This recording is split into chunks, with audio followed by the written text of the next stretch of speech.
اطفال نازنین، سلام. باز هم به برنامه کاکا زمان خوش آمدید. امیدوار هستم که هفته تان به خیر گذشته باشه و بچه ها و دختران نازنین و خوبی بوده باشند. در برنامه این هفته راجع به چی گپ میزنیم؟ راجع به زنبورهای عسل گپ میزنیم. یعنی با هم به دنیای شگفت‌انگیز زنبورهای عسل سفر میکنیم. درست است؟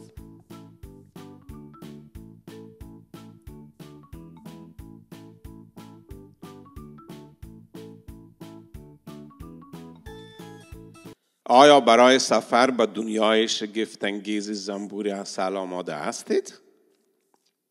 گلهای کاکا پیش بیایید و دور کاکا زمان حلقه بزنید. کمی از همدیگر فاصله داشته باشید و دنیای زیبای زنبورهای عسل را به آرامی گوش کنید. باید بفهمین که کاکا زمان شما را بسیار زیاد دوست داره، چون شما بسیار بچه ها و دختران نازنین و مهربان هستید. امیدوارم که هفته تان به خیر گذشته باشد و به گپ‌های پدر جان و مادر جانتان گوش گرفته باشید و کارهای خوبی را انجام داده باشید.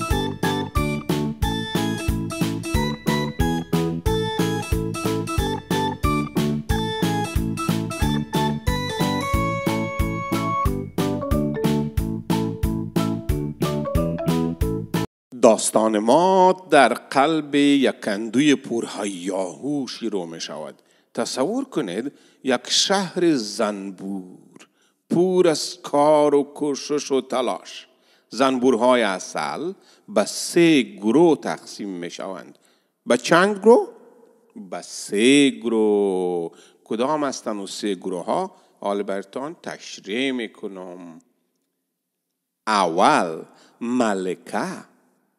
بدون ملکه زنبور عسل دور هم جمع نمیشند.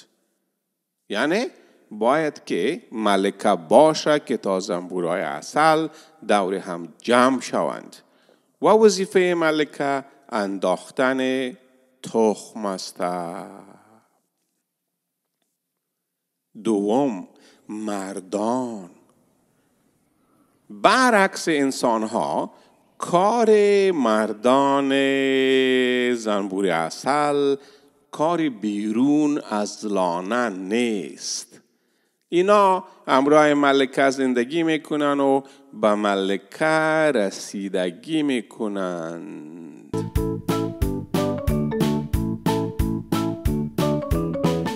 سوم زنان یا زنبورهای کارگر.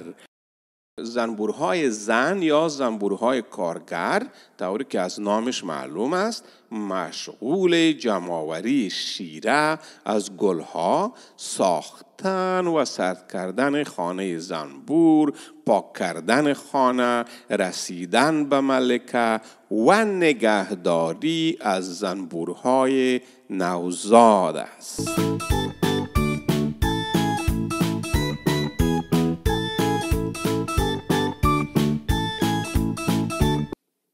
پرواز در گلزار. آیا می دانستید که زنبورهای عسل باغبانان فوق‌العاده خوب هستند؟ آنها از گل به گل پرواز می کنند و شیره را جمع آوری می کنند. این یک ماموریت بسیار مهم برای زنبورها است که گرد افشانی نام دارد.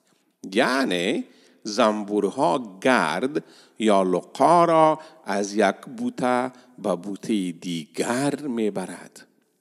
گرد افشانی به گیاهان کمک میکند تا رشد کنند و میوه و دانه تولید کنند.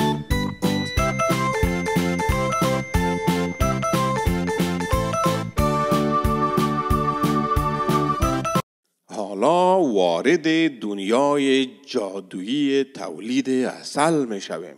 زنبورها جادوی خود را انجام می دهند و از شیره به عسل تبدیل می کنند. یعنی شیره را چیکار می کنند؟ به عسل تبدیلش می کنند. انواع مختلف عسل با طعم‌ها و خصوصیات منحصر و فرد خود را دارند. انگار که یک سمفونی شیرین در داخل کندو است. یعنی مانند یک موسیقی شیرین در کندو. تولید عسل توسط زنبورها یک فرایند یا پروسه بسیار جالب و مغلق و پیچیده است. این فرایند یا این پروسه از جمع‌آوری شیره تا تبدیل آن به عسل شامل چند مرحله مختلف است.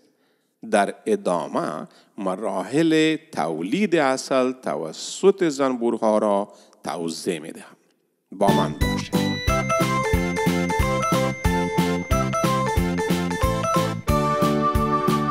جمع‌آوری شیره. زنبورها از گل شیره را جمع‌آوری میکنند. شیره یک مایع شیرین و آبگین است که توسط گلها ایجاد می شود و انواع مختلف از قند و مواد مغذی دارد. بعض وقت دیده باشین که در روی گلها و یا در روی برگها یک چیز مثل قند واریده میشه. بسیار تیره و شیرین و چسبناک است. و نمورش شیره میگن. تبدیل شیره به شهد. زنبورها شیره را به کندو می آورند و در سلولهای شکل گلهای کوچک می ریزند. در اینجا آنها شیره را تبدیل به شهد می کنند. این فرایند شامل بخش از آب شیره و تغییر ساختار قندهای موجود در شیره به قند عسلی است. تخلیه و نگهداری. زنبورها شهد تولید شده را در سلولهای کندو ذخیره می کنند و بعد از آن سلولها را با یک لایه نازک از ماده به نام پوشش مومی می پوشانند. به چی می پوشانند؟ پوشش مومی، یعنی سر عسل می پوشانند، مثل که روغن بزنی به سرش. این عمل باعث نگهداری عسل و جلوگیری از داخل شدن هوا و آب به داخل سلول ها می شود. چقدر جالب است که این زنبور عسل می فهمه که چطور این موم پوشی کنه که تا از ورود هوا و آب به داخل سلول جلوگیری کند. خنک کردن عسل. زنبورها برخی از آب موجود در عسل را تبخیر کرده، یعنی تمیز کرده و آن را به طور کلی تخلیه نمی کنند تا به عسل برسانند. این پروسه به عسل اجازه می دهد که به طعم و خصوصیات خود برسد، یعنی عسل چی شود؟ پخته شود. وقتی که زنبورها معتقد شوند که عسل آماده است، کشاورزان یا دهقانان عسل به نام عسل برها یا مراقبین عسل را از کندو جمع آوری می کنند. این کار با دقت زیاد انجام می شود تا هم عسل جمع آوری شود و هم به سلولها آسیب نرسد، یعنی ضرر نرسد. در نهایت این عسل آماده به مصرف است و به عنوان یک محصول طبیعی و لذیذ به کاربردهای مختلف از جمله مصرف مستقیم و تهیه محصولات غذایی می پردازد. مثلا اینا را در بین کلچه ها، در بین کیک ها و در بین چیزهای دیگه هم از تو چیکار میکنه؟ از عسل استفاده میکنه. امیدوار هستم که سرتان خلاص شده باشه. همانطور که در هر داستان خوب دیده می شود، زنبورها هم دوستان و دشمنان دارند. زنبوران دوست دارند با گلها باشند، از یک دیگر کمک میگیرند. یعنی گلها و زنبوران از یک دیگر کمک میگیرند. در اینجا اما چالش ها هم وجود دارد. مثلا دهقانان می توانند به زنبورها آسیب بزنند. به خاطر چی که؟ به خاطر از اینکه کسی که گل نکاره یا گلها را زود ببوره، این به زنبورها قار میشن، چیزی را پیدا کرده نمیتونن، تغذیه پیدا کرده نمیتونن. از اینجا چیکار میکنن؟ یا فرار میکنن بسکیناکا و یا هم میمورند. چیکار میکنن؟ یا فرار میکنند و یا متاسفانه میمورند. ما چطور میتونیم که با زنبورهای عسل یا به هر زنبوری دیگه مهربانی کنیم؟ چطور میتوانیم نمایندگان خوب زنبورها شویم؟ با اونا کمک کنیم، با اونا رسیدگی کنیم؟ بسیار سوال مهم است. ما چطور میتونیم، شما چطور میتونین به گلها، به زنبورها کمک کنین که اونا رشد کنند، عسل تولید کنند، گلها زیاد شود؟ کشت گلهایی که برای زنبوران مناسب هست یک شروع عالی است. یعنی شما باید در خانه هایتان، در باغ هایتان گلهای مخصوص و زیبا بکارین تا زنبوران عسل از او شوند، مستفید شوند، استفاده کنند و لذت ببرند. وقتی که شما گل میکارین، یک نشانه خوشامدگویی برای دوستان زنبور ما است. یعنی ما به زنبور میگیم بفرمایین، بیاین، جایتان آماده است، غذایتان آماده است، ما برایتان گل کاشته.